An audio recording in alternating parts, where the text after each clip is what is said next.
Hermanos, vamos a empezar con una nueva clase de escuela dominical. Estamos estudiando el libro de Apocalipsis y en este punto estamos empezando la que será la lección acerca de lo que llamamos las 7 cartas a las 7 iglesias de Apocalipsis, que empiezan a partir del capítulo 3. Antes de comenzar, sí, vamos a tener una pequeña introducción con respecto a estas cartas que idealmente nos van a dar un panorama para poder, o datos útiles para poder entender. Lo primero, eh, tenemos en el capítulo 1, ¿cierto? La introducción de Apocalipsis, este pasaje que dice: escribe en un libro lo que ves y envíalo a las 7 iglesias que están en Asia, a Éfeso, Esmirna, Pérgamo, Tiatira, Sardis, Filadelfia y Laodicea. ¿Qué sucede? En el tiempo de Apocalipsis existían más de 7 iglesias dentro de Asia. Asia, en este sentido, no es Asia propiamente tal como nosotros la conocemos, sino que es Asia lo que actualmente vendría siendo la actual Turquía, una provincia de Asia la provincia romana que abarcaba ese territorio en ese tiempo. Eh, Claro, sin duda son más que 7 iglesias, habían mucho más ciudades, muchos más lugares que tenían cristianos, pero el punto es que estas iglesias son una muestra representativa de lo que era la iglesia en ese entonces. Y aquí también podemos decir que ellas nos pueden mostrar un panorama general de la iglesia de todos los tiempos. ¿Por qué hacemos ese salto? Es por el sentido del número 7. Hemos visto en otras clases aquí en Apocalipsis que el número 7 es simbólico, particularmente se asocia mucho con Dios, pero la representación o el sentido que tiene el número 7 es un sentido de perfección y de completitud. Entonces, que Dios elija 7 iglesias significa que esas iglesias representan la completitud de un algo o la perfección de un algo. En este caso, vendrían siendo una muestra representativa comenzando desde su tiempo. Ellas representarían a otras iglesias de su tiempo, y si llevamos la simbología del 7 hasta el grado más alto posible, vendría a representar la iglesia de su tiempo en todo lugar, y no solamente eso, sino también la iglesia de todos los tiempos en todo lugar. También en clases pasadas estuvimos leyendo acerca de estos títulos que ustedes ven aquí, que se hacen referencia a diferentes interpretaciones. No todos los cristianos interpretan Apocalipsis de la misma manera. En ese sentido, los invito a ir de vuelta a aquellos de ustedes que son nuevos en este estudio, a, a lo- al, al estudio primero, la primera, segunda y tercera clase, que son la clase de introducción a Apocalipsis, donde tratamos el tema de las diferentes interpretaciones, pero en un modo muy general y muy rápido, les puedo decir que la interpretación preterista viene de la raíz, ¿cierto? Cuando nosotros decimos el pretérito, el pasado, y tiene relación con una forma de leer Apocalipsis que piensa que todo lo que Apocalipsis narra se cumplió en su contexto histórico en el cual Apocalipsis fue escrito. Eso es aproximadamente dentro de la década del 90 después de Cristo. La interpretación histórica piensa que el, el sentido con que Dios compartió o inspiró a Apocalipsis es para representar la historia de la iglesia en, a lo largo de todo el tiempo, de toda la historia. Por lo tanto, cada parte de Apocalipsis tiene una identificación dentro de alguna parte de nuestra historia cronológica, desde la iglesia primitiva hasta nuestros días. La interpretación futurista piensa que todo lo que dice Apocalipsis, o prácticamente todo lo que dice Apocalipsis, se refiere a algo que aún no se ha cumplido, que se cumplirá cerca o en el momento donde Cristo venga.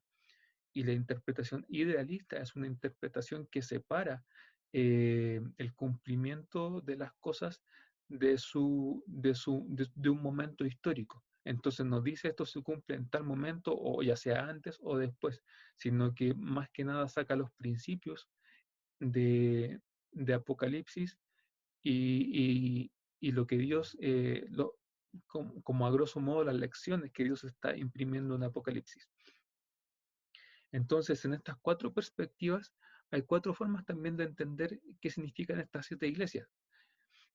Por ejemplo, la interpretación preterista naturalmente piensa que las siete iglesias son exactamente las siete congregaciones históricas que son mencionadas, eh, es decir, las iglesias de ese tiempo en el 90 y algo después de Cristo. La interpretación histórica piensa que las siete iglesias son siete periodos sucesivos de la historia de la iglesia que comparten algunas características. Entonces, hay algunos periodos, por ejemplo, la iglesia antigua tiene las características de la iglesia de Éfeso, después la iglesia de la Edad Media tiene ciertas características de la iglesia de Esmirna, y así sucesivamente. La interpretación futurista se adapta digamos, a distintas formas de ver estas iglesias. No hace una declaración acerca de la identidad o cómo debemos entender estas iglesias. Y la interpretación idealista es aquella que piensa que las siete iglesias son cualquier iglesia que pueda tener alguna característica en común con ellas. O sea, no, en ese sentido desliga, ¿cierto? la, el cumplimiento o la identidad de las iglesias con lo que estas iglesias enseñan. Simplemente se extraen los principios. ¿Por qué están sombreados y con colores?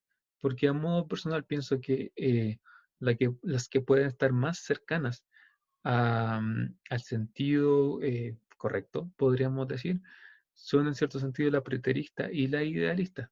Es decir, eh, hay una identificación que pienso que es muy fuerte con las siete congregaciones históricas, pero también el número siete o la fuerza del siete como la idea de la completitud, como la idea de la perfección, me llevan a pensar de que efectivamente Dios quiere que estas siete iglesias sean un ejemplo representativo de lo que era la iglesia y de lo que es la iglesia actualmente para que nosotros lo podamos entender. Entonces, como lo hemos visto en otras partes del curso acerca de Apocalipsis, hay un cumplimiento en el tiempo de Apocalipsis para las personas que son los destinatarios en ese tiempo de Apocalipsis, y también hay información o hay contenido, hay enseñanza para todos los lectores de todos los tiempos.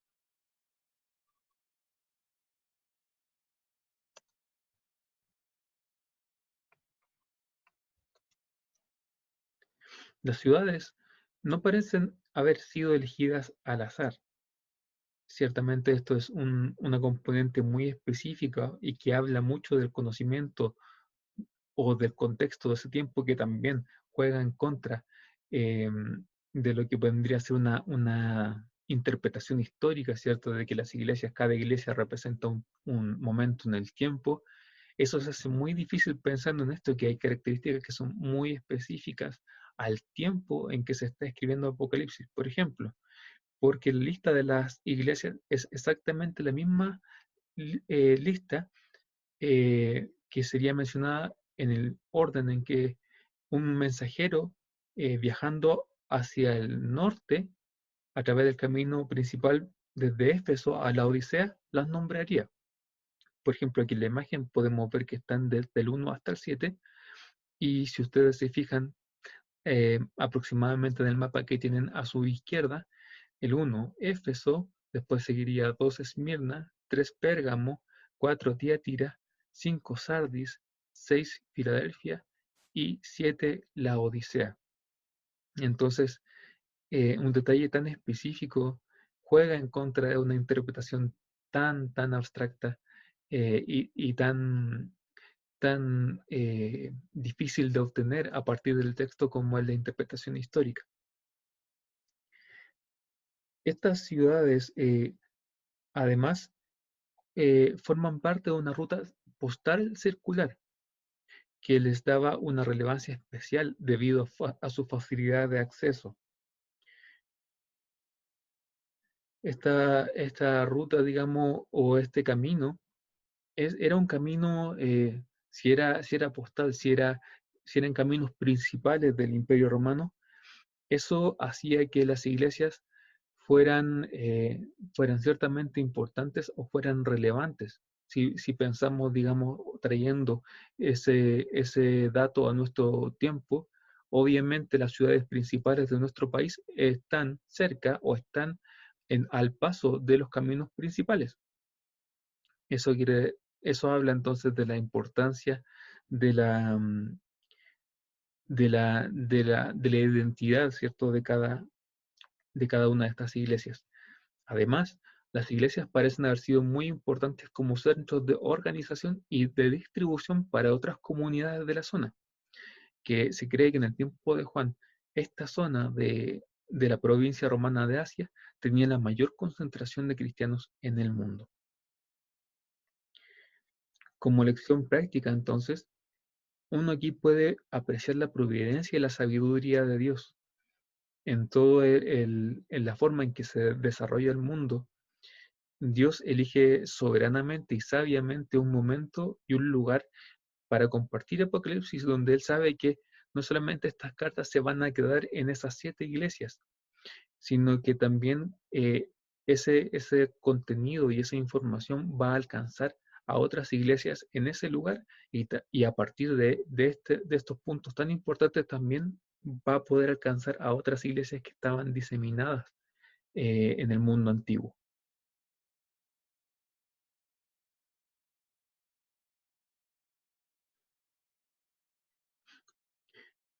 ¿Qué otro tema es importante antes de leer? Las estrellas. En Apocalipsis 1:20 leemos lo siguiente: el misterio de las 7 estrellas que has visto en mi diestra, está hablando Jesús, son eh, las 7 estrellas que están en la diestra de Jesús son los ángeles de las 7 iglesias. Entonces, en esta imagen de Jesús, si quieren revisar toda la simbología, les invito a volver a la clase anterior, a las 2 clases anteriores. Encontramos 2 símbolos. La diestra, y que la diestra en el contexto de la Biblia es usualmente, como también es en la actualidad, la mano hábil de las personas. Y aquella, por lo tanto, con nuestra mano hábil, nosotros realizamos todos los oficios y todas nuestras tareas. Y especialmente en el tiempo también, los tiempos bíblicos también, obviamente eso significaba la mano hábil con la que se usaban las armas para combatir. Entonces, por eso la diestra representa poder y capacidad. Y obviamente, por extensión, si pensamos en esta idea de la mano hábil del combate, una persona que tiene una diestra hábil, entonces consigue con esa mano victorias y libertad, ¿cierto? Entonces, se extiende esa simbología. Cuando tú sostienes algo con tu diestra, por lo tanto, es sinónimo de protección, de sustento y de ayuda, de victoria. Las estrellas, entonces, se nos dice que representan a los ángeles de las 7 iglesias. Jesús está sosteniendo, está protegiendo y está levantando a estos ángeles de las 7 iglesias. Pero en este punto surge una dificultad. El, el hecho de los ángeles no queda muy claro cómo debemos entenderlo, a qué se refiere.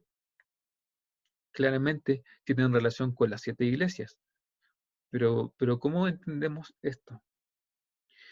En las interpretaciones tradicionales hay por lo menos 4 opciones posibles. Yo puse aquí 4 de las que logré investigar que eran más relevantes, que pudieran ser, por ejemplo, uno, que efectivamente ángeles sean seres celestiales al cuidado de cada iglesia, como especie de ángeles guardianes de cada iglesia. Dos, que estos ángeles simplemente son metáforas o son formas simbólicas de hablar de la actitud o del espíritu que hay en cada iglesia. En tercer lugar, que pudieran ser personas, mensajeros enviados por las iglesias para que visitaran a Juan. Recordemos que Juan está en Patmos, está encarcelado. Y cuatro, que pudieran ser los líderes o pastores de cada iglesia. La pregunta es cómo decidimos, cómo sabemos cuál es la más probable o cómo debemos entender. Y la invitación, por tanto, es que podamos revisar, y esto, digamos, no solamente quiero compartirlo como un dato anecdótico de Apocalipsis, sino que es una forma, me parece a mí, bastante buena de poder entender o poder resolver, ¿cierto?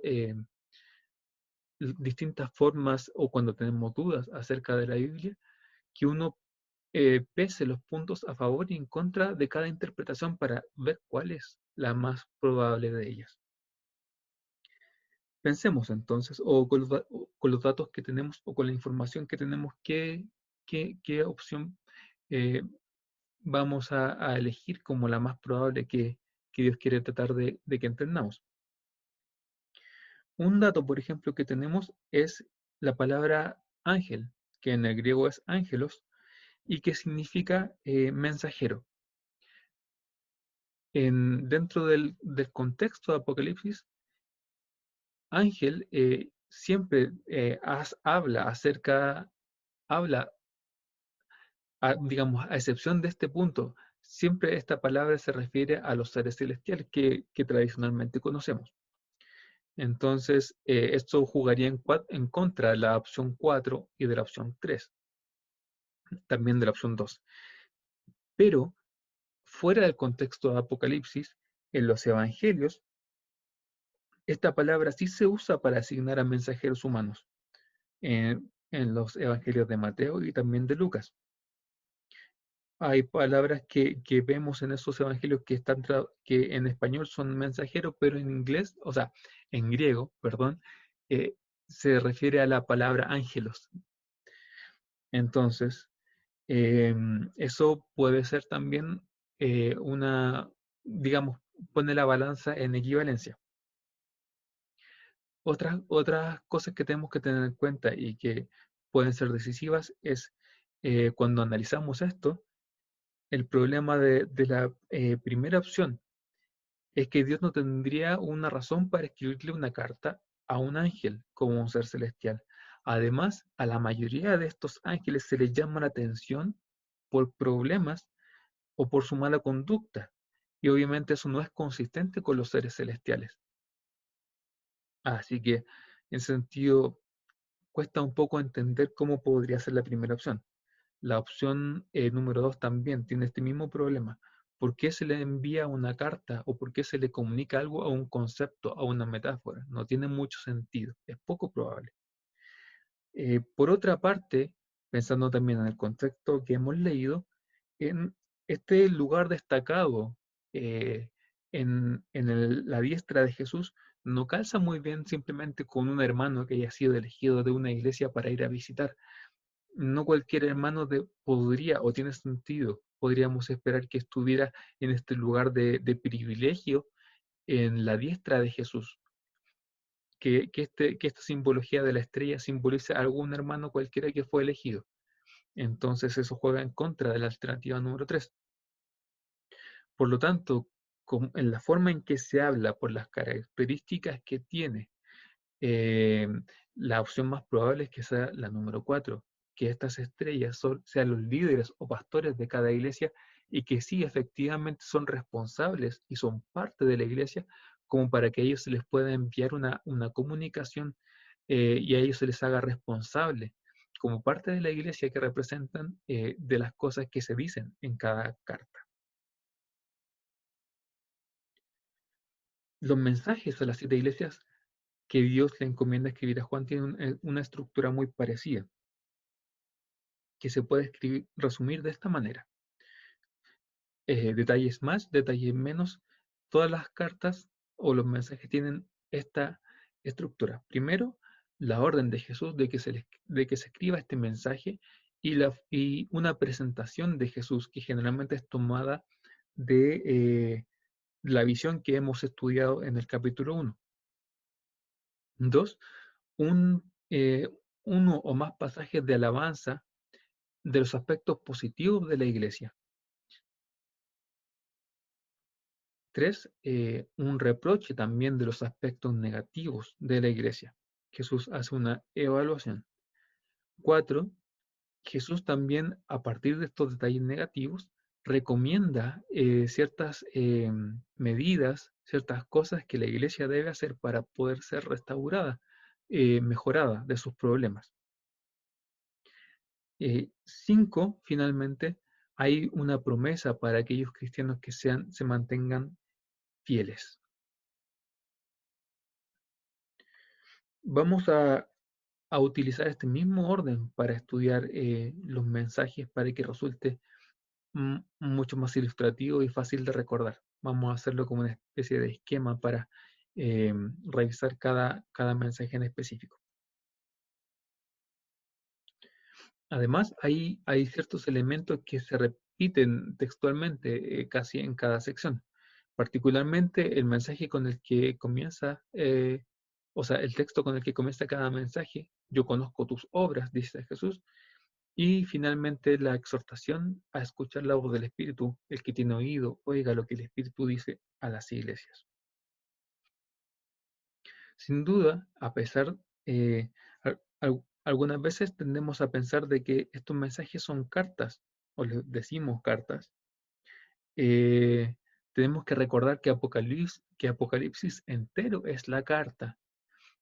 eh, y que esta carta en general contiene un breve mensaje particular a cada iglesia. Por tanto, lo más probable es que se hayan escrito 7 ejemplares de Apocalipsis y se haya enviado uno a cada ciudad, de tal manera que cada uno de ellos haya podido recibir también el mensaje que se le estaba dando. Estos mensajes también tenemos que observar que son muy específicos. Y aquí es donde tenemos que recurrir, o los jóvenes recurrir a lo que hemos aprendido en otros años o en otros cursos.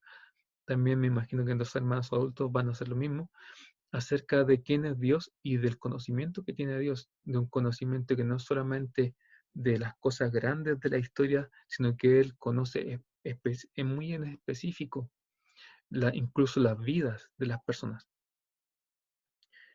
¿Cierto? Recordamos, no sé, en Génesis, por ejemplo, recordamos que al Dios que ve a Agar en su situación tan específica y tan puntual, Dios tiene el conocimiento de cada una de las situaciones internas, muy íntimas de nuestra vida. Y por lo tanto, en este pasaje, en estos temas de Apocalipsis, la forma en que se retrata a Jesús con ojos de fuego, ¿cierto?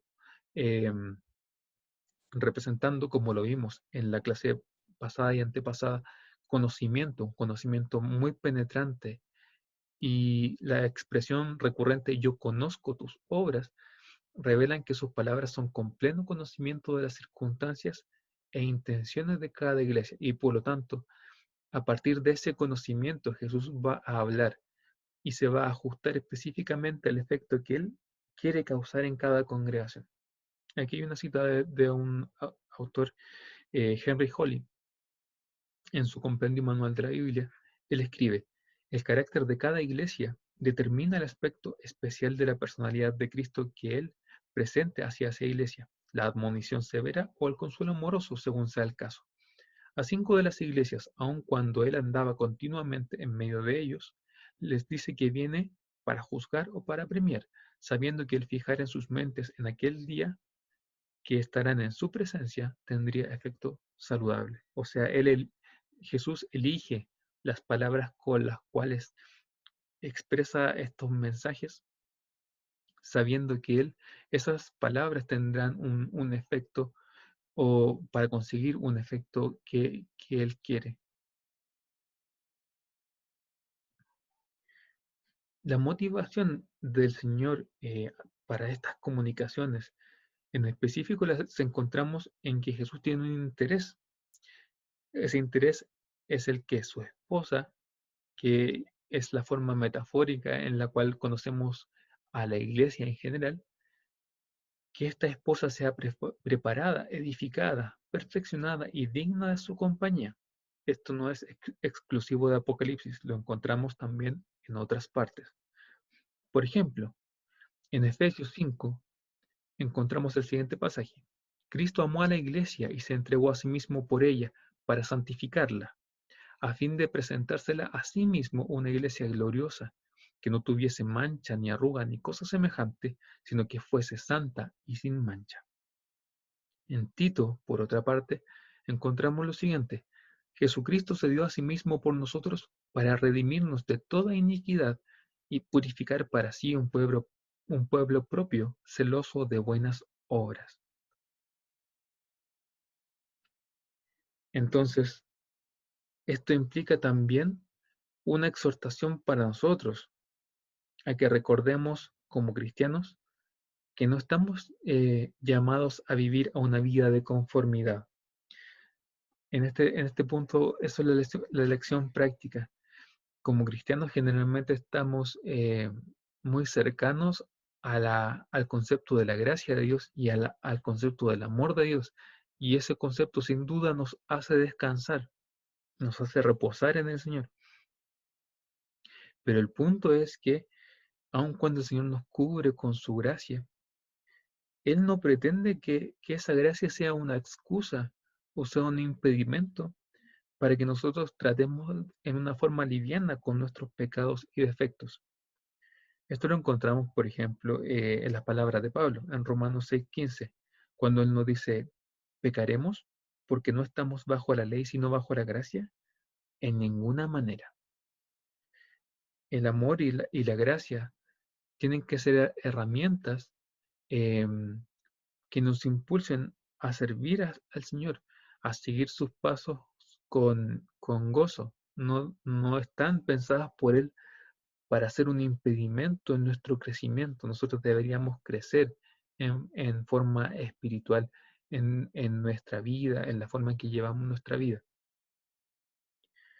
Por ejemplo, el pastor Charles Spurgeon también lo expresa así. La gracia es la madre y la nodriza de la santidad. No es la apologista, no es la defensora del pecado.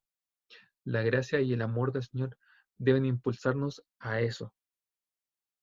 Entonces, en Apocalipsis, este es el mensaje y la lección de vida que el Señor nos deja en claro. A Él no le da lo mismo cómo vivimos. Nos impulsa seriamente a esforzarnos por crecer en santidad, en fe, en conocimiento y devoción.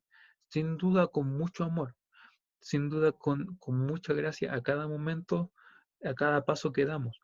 Pero Él sí está interesado en que nosotros crezcamos y eso lo podemos ver en la forma en que Él eh, le habla a su iglesia en este pasaje de Apocalipsis.